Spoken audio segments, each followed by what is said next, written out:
नमस्कार प्रणाम, कैसे हैं आप सब दोस्त। जी हाँ दोस्तों, खेसारी लाल यादव जी के साथ में एक बार फिर से रानी एक्ट्रेस ने ज़बरदस्त रील्स वीडियो बना दिया है। जी हाँ दोस्तों, आज हम वीडियो नहीं अपलोड कर पा रहे थे क्योंकि बहुत ज़्यादा शोरगुल था, क्योंकि हम दूसरे जगह दोस्तों, ठीक है।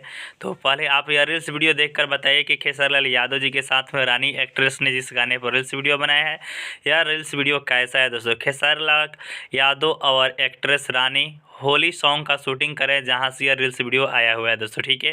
तो यार रील्स वीडियो आप सब दोस्तों को कैसा लगा नीचे कमेंट करना मत भूलिएगा। खेसारी लाल यादव जी के रिलेटेड हर एक पल का न्यूज़ पाने के लिए आप हमारे चैनल को भी ज़रूर से ज़रूर सब्सक्राइब कर सकते हैं, ठीक है।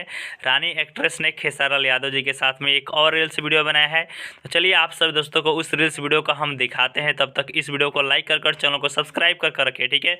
तो मिलते हैं एक और रील्स वीडियो के साथ में, तब तक के लिए थैंक यू, मस्ट वेलकम।